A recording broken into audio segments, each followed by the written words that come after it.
Hello and welcome to the next step in the video training for the series DECO.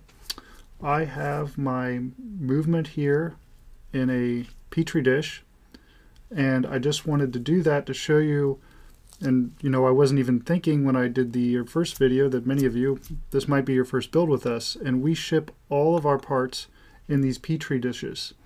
This does two things for us. One, it's something to protect the parts when we ship it to you, but two, when you're doing your build, you have a place to put your little parts into as to not lose them, but also you've got a place to put your movement and dial and things in something that's protecting them from dust. So when you're done working, for the day, or you're ready to take a break, it's a good idea to put your parts back in these petri dishes to store them safely and to keep them dust free. So at this point I would expect, or at least I think you would want, to have on some form of optical visor. I personally wear the Donegan OptiVisor.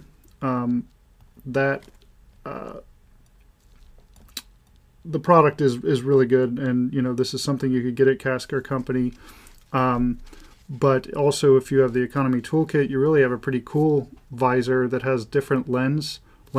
I recommend the 2.5x zoom, 8-inch distance. You could use a 3x lens. The more powerful the magnification, though, the closer you tend to have to get to your part to see it, and that involves hunching over a table probably and hurting your back. So I recommend the 2.5x zoom for the operation we're about to perform. And what we're doing now is we are getting the dial feet screws in. So the dial feet screws go into the side of the movement. Try to show you the position. There's really only two places on this movement that accept a screw. Right here, and then there's a spot on the other side right here. And you're going to have a parts bag with various screws. This operation requires the smallest screws that are going to come in your kit. They're really hard to show because they're incredibly tiny, but when you're handling these tiny screws, I recommend you hold them from the threading and not from the head of the screw, because they have a tendency to go flying. But there is the little screw. You can see that it has a flanged head and not a flat or straight head. That's the screw you want. You're going to need two of them. There's two of them included in your parts tray. This is what you want to complete this operation.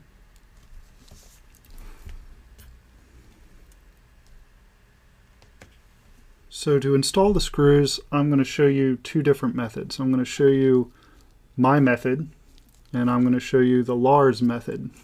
Lars is a good customer of ours in Belgium, I believe. Lars, if you're watching, comment if I got that wrong. I just don't happen to remember right now as I'm doing this late at night. But Lars told me the way he did it, and I'm going to show you the way I did it. So the way I install these screws is I get DECO putty, which would be in your toolkit. And this putty is great for picking up small parts and dabbing a movement part that maybe you've accidentally touched or got some kind of mark or grease on it. It's good for lifting marks off of metal. It's also good for holding and picking up tiny parts. So DECO is a very useful tool in watchmaking. So what I'm going to do is I'm going to take a little, maybe even a smaller piece, a very tiny piece of this putty, and I'm going to roll it into a very small ball, and I'm going to get something, here I've got a cheap, really cheap spring bar tool, and I'm going to stick that ball of putty on the end, and then I'm going to pick up one of these screws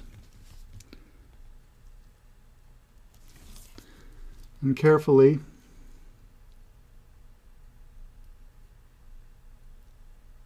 attach it to the end of this little ball I've made. And I'm kind of just forming some of this putty over the end so it has some grab. I try to take care to make sure the screw is going straight, because basically we're using this as a tool to thread it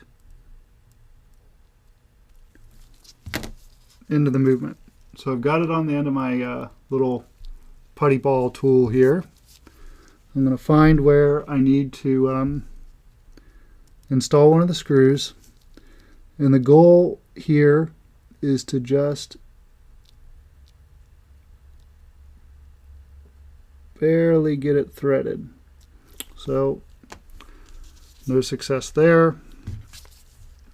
This is actually, interestingly enough, getting in one of these screws sometimes is something I struggle with on occasion, more than putting on the hands, which is interesting because you would think that would be the hardest part. But there we go. I got a secure fit there in my putty. Let's try it one more time. Okay, so I think I have it attached a little better now. It's always good just to take your time and line it up.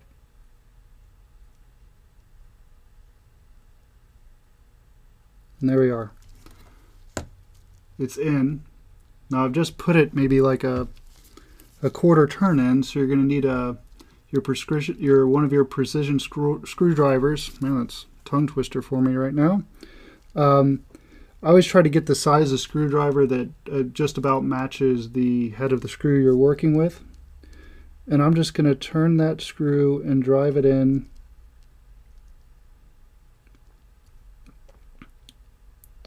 three or four turns. It doesn't need to be screwed down all the way, because the purpose of this is there's feet on the bottom of the dial that go in a little hole here when you install it, and when you turn this screw down more, you're securing the dial to the movement. So I'm going to go ahead. That is the one method. That's the Rick method. That's my method for getting these screws in. It's the way I found it to be easiest at least, but there is more than one way to skin a cat.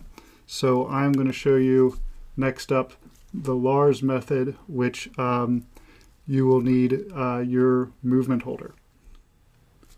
So for the Lars method, you want to get your movement and your movement holder, have the screw hole that you are trying to get the screw inserted into facing one side of the movement, secure the movement in nice and tightly, and turn it up.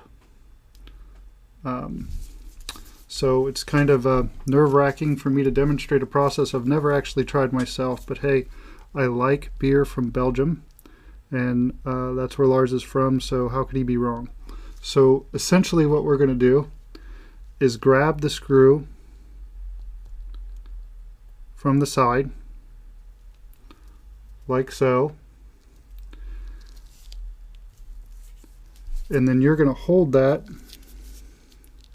right over top where you want to thread it down, and you want to get your precision screwdriver out and thread it, or put it right in the threading of the screw, and push down and use your tweezers as a guide. Now this method, Lars told me, does give you some high chance of the screw to go flying, and I can see how it could be, but I also can see how this could potentially be easier. So I'm going to go ahead and do it, pushing down.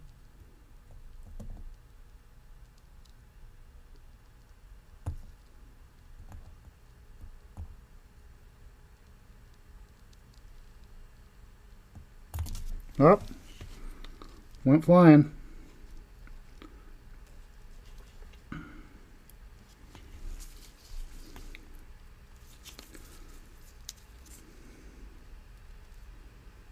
Of course, I'm using my brass tweezers that you would be included in your kit. This might actually be easier with some steel tweezers that have really fine tips. Ooh, I almost had it.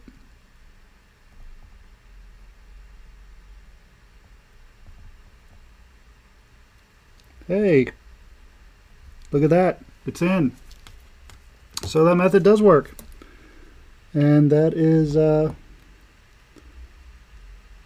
pretty easy. So we've got both of our movement holder screws installed, which means we are ready to move on to the next step.